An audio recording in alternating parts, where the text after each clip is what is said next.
At this time, Maximilian Ogerman is our attorney with Bricker and Graydon. I've invited him to come tonight. There's a packet here that you have quite a few materials. I passed out some other ones regarding the TIFs. And Max, I'm going to turn it over to you to give us an overview. They've done a nice job of putting together a lot of information, summary information regarding the number of TIFs that we have here in the township.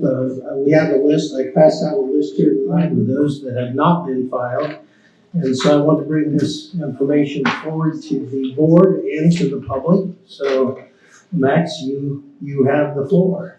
Thank you, Trustee Burkholder, and thank you to the rest of the board and to the public for having me. You can feel you're a little taller than some of our. Like you said, my name is Max Emery with Bricker Graydon. I'm an attorney there. We're assisting the township with looking at the economic development incentives that were passed primarily by the prior board administration in the around 2021. There's quite a bit of significant cleanup work, significantly with the TIFs that are there. The long list was mentioned. I won't go through each one by name, but there's at least 9 of them that have not commenced in the township, and we identify as an issue. I guess first for some of the terms that are in some of these agreements, some of them are not overly favorable to the township in terms of the percentage of the split of the money that would come from the TIF money. And sorry, TIF stands for Tax Increment Financing District. That's a mechanism used to help finance some of the building development in the township that you may see. And the second reason being is that the tthe 24, you'll hear that term a little bit, has not been filed, which commences the TIF to begin for the township to get that money. That being said, I know there's some of the TIFs are more need more of a priority than the others. We have the Langell TIF, the Sheets TIF, the Skinnell properties, and I believe there's a JED 3 with the end of Park 70. A lot of these are bigger warehouses that you see on 70. So I guess I know that I gave a lot of information yesterday in an email to the trustees, putting forth some of the concerns that we had. We did a projection, especially for the Langell TIF, to show the limited funds there to improve the park that would maybe be planned as township-owned land, along with the other surrounding public improvements such as sidewalks, lighting, street signs, things like that. So I'm here to answer any questions that I guess the trustees or the public may have on that, but also to, I guess, help give some guidance as to what we should maybe look at going forward. Well, we'll open up first. Board have any questions or anything as far as you can see in the email? Also, the ones that have not been filed, they've been out here for a while. We suspect that there may be a request to file the Langell TIF, and that certainly does have an impact on the township. So I'll open it up to the board if you have any questions or comments for Mr. Ungerman. And this is from 2021? Yes. Okay. Yes, most of them were passed around December 2021.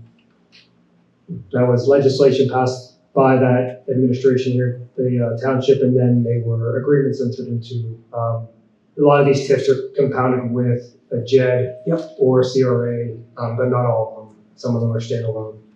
So aren't the majority of them, especially on 310, no JED, no CRA, it was just a straight giveaway TIF? Right, some of them, I think some of them are tied with CRAs, but the bigger ones definitely have JEDs. I think there's 7 JEDs tied with TIFs within the township. I would have that PDF packet that I emailed would indicate there was a CRA tied to it as well, if there is one. Okay, and I agree with you that, I mean, because the ones that are on 310 that were done last week in December of 21, 75 to 90% are going to the developer. Correct. That was just shocking to me. I had talked to you about the DT 24s. If we could just not file it or basically kill the TIFs, because number one, I think it is directing money away from the schools and fire district. I think Sheets and Drayton Hall alone I haven't double checked your figures, but before when we talked to them, 3.6 million, I think the school's out, and $1 million for the fire department. That concerns me.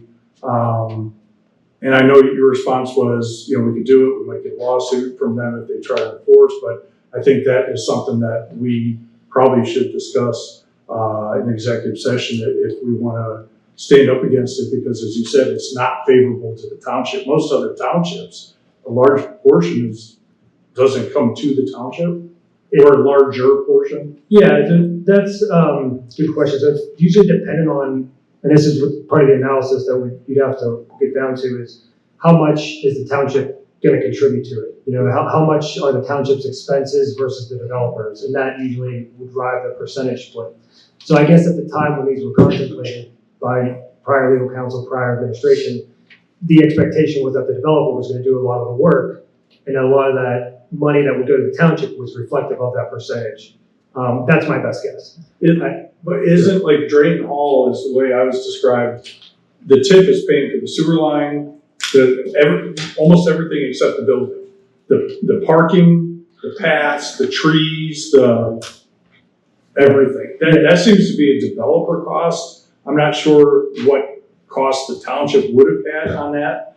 So again, I think getting 25% to 10% is a concern, when typically don't we receive usually about, was it 8% of the real estate tax? The township? The township Yeah. portion? So not much more than we would have otherwise. Yeah, and some of that, maybe there's been other discussions with the board. I know we were informed that there might be something with the road there for the township to contribute to. I think that could be a significant expense on the township if they would want to put the TIF fund money towards the road rather than trying to use other taxpayer money from other funds or anything like that. So everything listed in Exhibit B of the TIF agreement for that Langell and Drayton Hall one is what's permitted to be. It has to be a public improvement, obviously. So everything from 310, that Ashley Drive Road, the park is in the district, that can be improved. Water, sewage, like you said, street signs, street lights, sidewalks. There's a long list of items. But the initial, the 75, the Drayton Hall starts at 75 and goes to 90. For 5 years. 5 years, 75, and then up to 90 for the other 5. Isn't that primarily towards the sewer, the developer expenses, not that road that extends Ashley into the park? And It's all grouped together. Yeah, So, it's in that exhibit, correct? right. They're all compounded together in that exhibit. It lists all of the improvements that could be eligible. We just got a number figure from them today. What if they would approach you guys with that DT24, what they would expect to be paid? There's a few $million out of that TIF money. So now that we know that, we could probably run that into the projection. We just got that today around 3 o'clock. So we could probably update what we would see that split as things currently are. As for a renegotiation, I know that was what we kind of are recommending as a viable option here. We do see other townships, again, based on what they are willing to perform, get more like a 40-30% split throughout the length of it, not just, first 5 years or something like that. The other thing is we usually see a cap on the developer. We're saying we're going to stop you at a certain point. You can't just keep feeding you as you keep, putting these improvements in. And at some point, the township, eventually probably wants to even take that over once it gets to a certain level and just say, we're going to take it after the cap or something. So those are some of the terms that we would want to do. Another, I think, is a viable option here, what we call sweeten the pot, which is where you would extend the TIF. You work with the developer and you say, we're going to do maybe a 30-year 100%, and that way you make the schools whole. So you would do a compensation agreement where they're going to pay the schools everything they would have gotten, regardless of whether there was a TIF or not. And then you're going to extend it from a 10-year to a 30, and you're going to go from a 75% to 100% of that improvement value. That looks like it might be best leverage here to say, hey, it's a deal for us, it's a deal for you, it's a deal for the schools to get everything back that they were expecting, but that we'd have to renegotiate. That would have to be conversations with the developer for that Langell Drake Hole area. One of the concerns, I've got several concerns, but one of them, if the school was made whole, fire district, which is the next one down, which is about a Yeah. third of what the school gets, are out. And we just had to do a replacement levy to bring in 3.5 million when 4.8 million was tipped and faded. And it's hard, I mean, you see where the push is to end property taxes, that people aren't gonna be voting for bonds and levies and that. So my concern is diverting any more funds than that. I would really, and on a discussion with somebody else, they had said, I mean, this was hastily written. An election was lost, they kind of threw it together. And that's where I heard that even developers wanted to kind of rewrite it because they thought maybe the reimbursements weren't as solid. Your review of it, is that a concern or is that a benefit for us that there is a little bit, I guess, gray area that we'd be like, no, that's not reimbursable, or is it? And that's just what I've heard. We haven't had any analysis of this. Well, some of the wording of it, like we said, definitely favors the developer in the sense that some of them say like developer has no obligation to build anything, or it says, they're still gonna have to consent to, the assignments, if there would be reimbursement to an assignee later on. To your point though, there is some points that the developer has missed, such as filing the DT-24. It should have been done years ago by the developer, should have came to the board at that, 2022. And so in some of these areas, they may have missed their chance in the sense that now it's in the township's court for a later, they sold the property and now they didn't do that assignment to the later developer. And so now they have to come to you guys and say, well, we need you guys to do this for us, essentially this favor, because we didn't file this before we sold the property, if that makes sense. A lot of these applications are property owner driven. The language specifically says it's at the request of the developer, which is what was the Langell now Drake Hall. So that is something they probably want to correct on their end since they let that one slip, I would say. Of the ones that haven't filed, I'm assuming all of them, the DTE 24s, are all of them in that same similar situation with new owners? Or are there some that they still have that recourse to file it themselves? Or do we have the leverage over all of them? It probably is going to depend on each one. I'd say some of these definitely have probably stayed the same. I mean, when Sheets was passed, it's still Sheets, I think that's an example. Some of these, I think Skinnell, that's still owned. Some of these other ones though, there may have been some splits and transfers. We'd have to look deeper into each one. But to that point, I think there was at least some of these, it would benefit them to do that, to come back and renegotiate, I think, because they would have to, there's already probably at least a year or something that they've missed by not filing. So they would get that back if they would come back to the negotiation table and say, hey, we want to extend this or in some sort of fashion renegotiate. There's an opportunity for them to put it that way. Yeah, I just think that it was a raw deal. Like I said, election lost a week before they left. I think it's 6 TIFs that were the Langell JBW, KNC, JBW2, Sheets, and Sabatino. Sabatino is, I think, the big one. That should have been done, and there was no JED with it. There was no back, because typically you'll do that, and then there'll be a JED, a lot of revenue, and all that stuff. But I think even if there was a JED on Drayton Hall, the commercial, you're not going to get much money from that. No, and I don't even know if we know what the full plan is yet for Taco Bell. Yeah, I mean, that's definitely not as big as some of these warehouses on 70 or elsewhere in the township that maybe provide more income for the township's tax. Yeah, I mean, I would like to, I personally would like to push to see if we can nullify it or stop it or whatever. If that is not an option, at least minimum have the leverage and renegotiate it to some more favorable terms. Because as it stands, I think everybody got the raw deal except the developer. Yeah, I will say this, the fact that the township has something, when I was talking to Caleb earlier today, he said, getting even 10 or whatever the percentage can go up to, like 30% is better than nothing. So if like I said, not filing opens up a lawsuit, you have a reliance issue if they already started building, you have breach of contract, things like that, that all can go into this. But if you do decide to file, maybe it's like, hey, we don't really have an obligation here as a township to build much or to put in many improvements, then, like I said, even if in year 7 you're at just 10% worst case scenario, that's better than 0. And regarding lawsuits, I do have a quick, because one of the trustees that was on that board admitted in an open meeting that they would constantly violate open meetings, discuss everything. You're out of order, No, this you is are out of order, this. Mr. Evans. You're not going That to they would, politicize. that they would You discuss are things that out might be of something order. that we can challenge. You are out of order, Mr. Evans. I'll tell you Just that because right now. Carlisle Johnson You Ford are did out it, of order. we could challenge it. You are out of order. You want to protect them. No, I don't. We're going to preserve the quorum, though.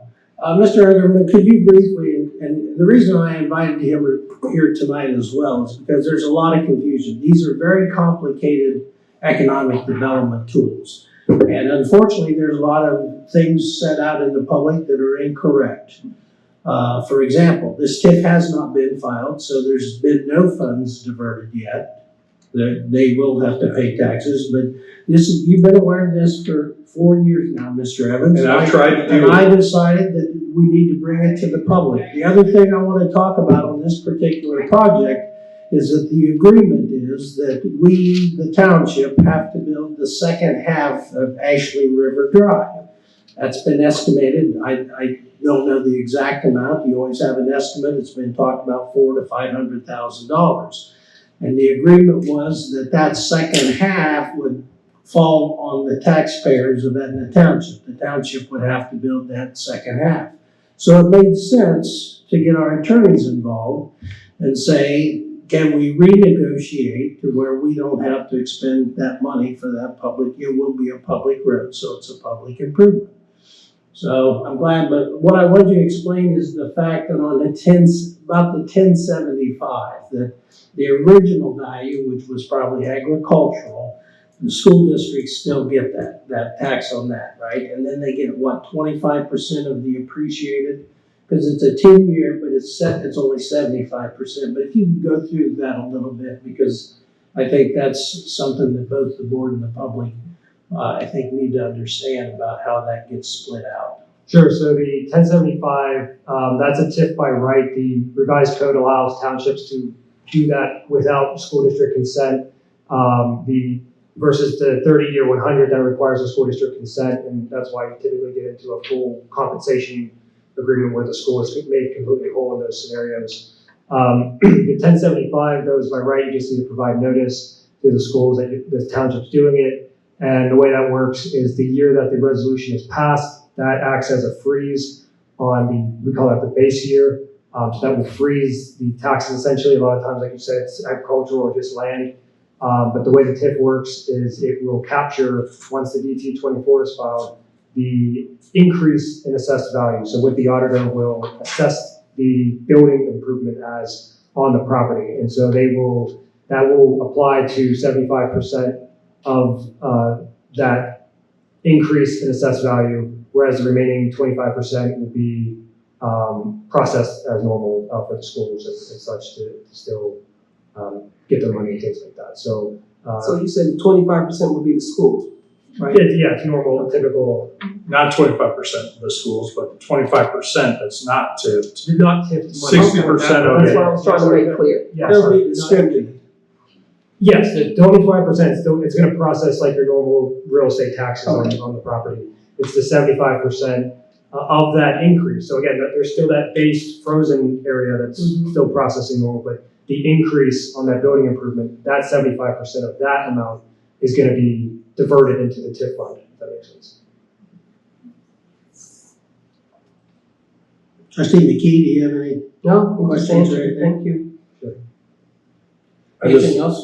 Yeah, just one final thing. Like I said, if we can anyway unwind this, we need to protect the school, and there's talk about the schools being made whole, the fire district, and there's other entities too that are involved. But the argument that they're getting more than it would have been on the land. Well, everybody's house is being taxed that used to be just a plot of land. Everybody else is paying $4,000, $5,000, $6,000 a year or more in real estate taxes. Commercial development should be reducing that burden, but it's been increasing it because of all these TIFs. And that we're a hot area. We don't need it. The one TIF area here, JED 3, they're getting premium lease rates.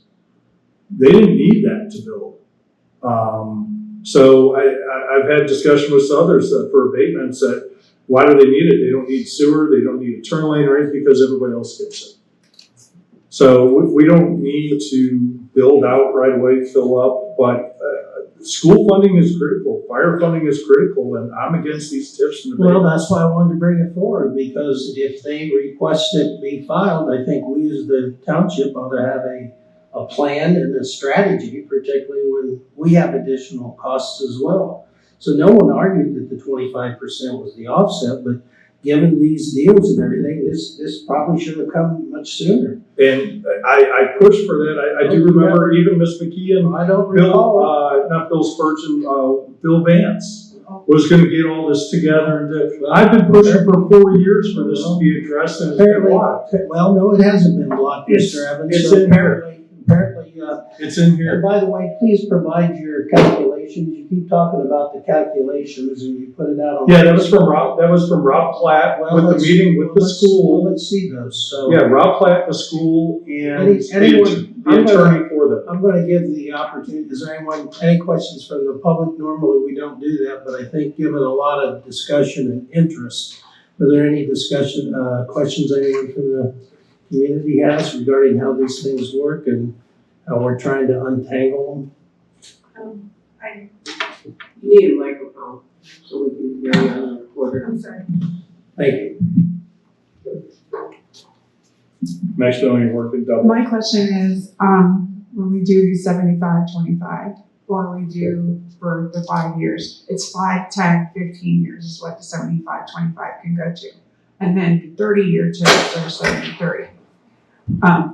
What I wanna know is when they assess it after the buildings have been built and the land is actually worth more, is that calculated in the 25% that the school is gonna get at the end of the TIF? Because it's my understanding that if the builder comes back and there's 25% in the TIF and they need something done because they didn't do it right in the first place, that money can come out of that TIF and not go to the school. I mean, I've had numerous meetings with people talking about all this stuff. And I need to know as a consumer, a landowner, a taxpayer, and a school grandma, what's gonna happen with it. And these can be renewed, correct? They can be, it can be extended, it can be replaced. Yeah. It can be renewed. Okay, that's what I wanted. But to answer your other questions, the developer would pull from that 75% amount. If you said that if they made a mistake, they would have to, all these to be reimbursed, they would have to go and submit a requisition request if they were in the agreements, which is basically a request for reimbursement. That's how that would work. They would have to submit that twice a year. And they have to show detailed work, what was put in, how much basically line item each cost that they are doing. It has to be in alignment with what's in the agreement. They can't just, say, oh, this was something else. Like I know some other TIFs we've had to deny for even, remediation work if there's, a retention area that, fell apart and they had to come back and do that. So it can get a little gray in some of those areas, but they can, if there's, a recurrent issue, like maybe a manhole or something that needs filled in or laid over, they can usually submit for that. Does that help answer your questions? Maybe a quick explanation. Abatements, they don't pay tax. TIFs, they pay the taxes if there's nothing there. But 75% is put off to this pile. 25% is distributed as normal. So that 75 is what, and that money actually comes back to the township, county, whoever's doing the TIF, and then they're responsible to distributed, correct, according to the agreement? So that's 75%. Like you said, 25% process is normal. 75%, they're actually paid separate from taxes. They're called pilot payments in lieu of taxes. They will be made per the agreement, almost in a voluntary sense, as part of almost a borderline special assessment type on the property rather than an actual tax. And then to come back to the township, it'll be based on that. The county and probably your fiscal officer will have a TIF fund specifically for that named TIF. The money will come from the county, and they will basically disperse it to the township. The township then is in charge of dispersing the percentage, first off to whatever would need to go to the schools and any township expenses. That usually can be administrative costs, annual expenses, things like that. And then you get into the split, so then the developer would take their split, township would take their remaining split. But under the current tips, nothing's going to the schools, it's either developer or township. Right. 75. Right, the county, it's the county's job to pay the schools with whatever. With the 25. Right, it's been a process. Yeah, I just talked about that. Yep. And like you said, the one concern about these agreements was there was no cap.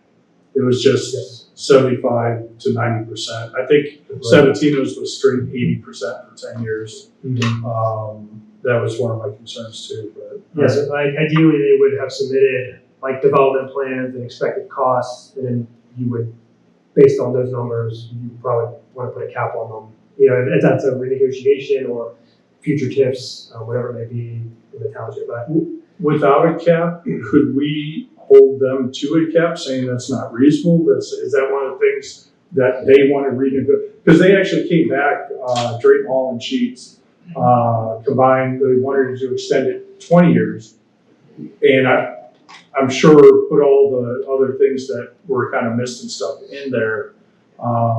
Does it benefit us not having a cap, saying, well, we can hold it, or I know there can always be a lawsuit, but without it in the agreement, there's not, the cap is kind of the unspoken, you get reimbursed for what you did. They can't just, it's got to end somewhere probably. Either it's the end of the TIF or they've made all the improvements that they need to and they're done submitting. But like in the 10 years, I mean, it includes their trees, their benches, It's in the exhibit. Right, I'm saying that. So say their trees die and they're replacing, is it the replacement trees? Are we maintaining their property for 10 years? Well, that would be probably a township public improvement at that point if you guys are replacing them. If it's developed, But it's not our land, it's their land.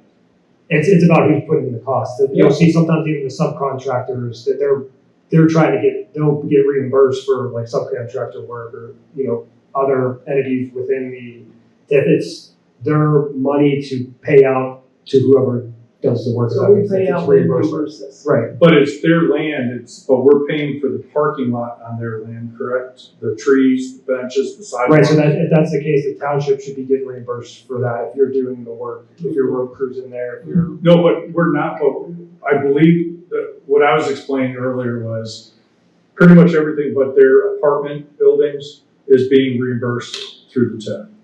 The sidewalks, the walking paths, the parking areas for. Well, there's a private road there, you wouldn't get reimbursed for the private road.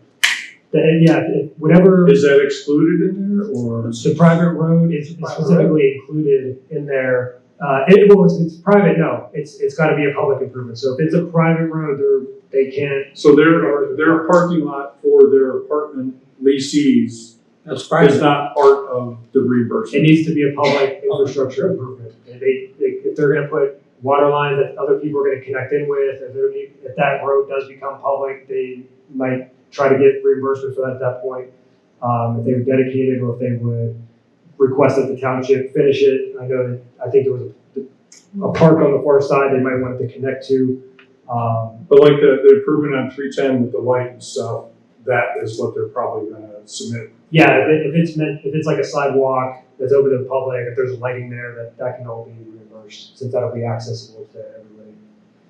Very good. We will obviously continue this conversation. And Mr. Ungerman, appreciate all your work and the team that put this together so that we have facts and figures and have some possible options. I appreciate it. Of course, like I said, our last thing was we just wanted to, if you get the DT-24, I mean, it's probably, we wouldn't recommend a lawsuit ever, obviously, but, you know, that's something that the board would have to decide. They would be able to recount for the full maximum amount that they otherwise would have spent under the TIF. That would probably be the number on that liability.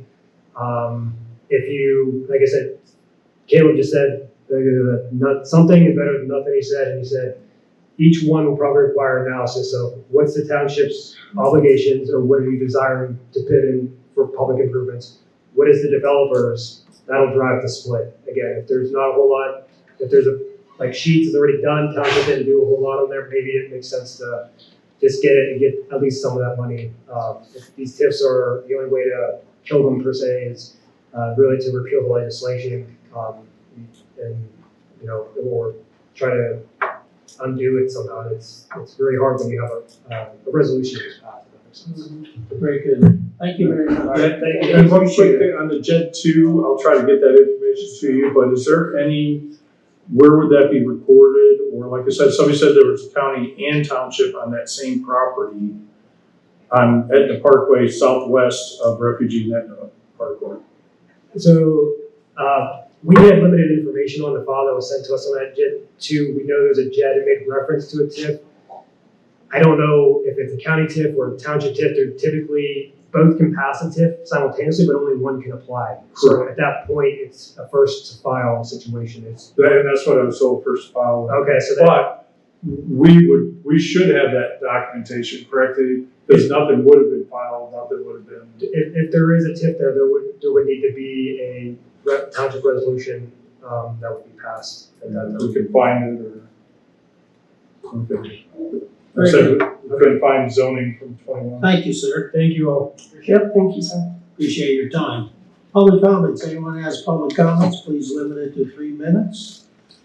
Please come to the podium, state your name and address, and I ask that you speak slowly so we do the minutes. Sometimes the mic doesn't pick up very well, so feel free to hold in your hand so that we've got a correct public record for the minutes.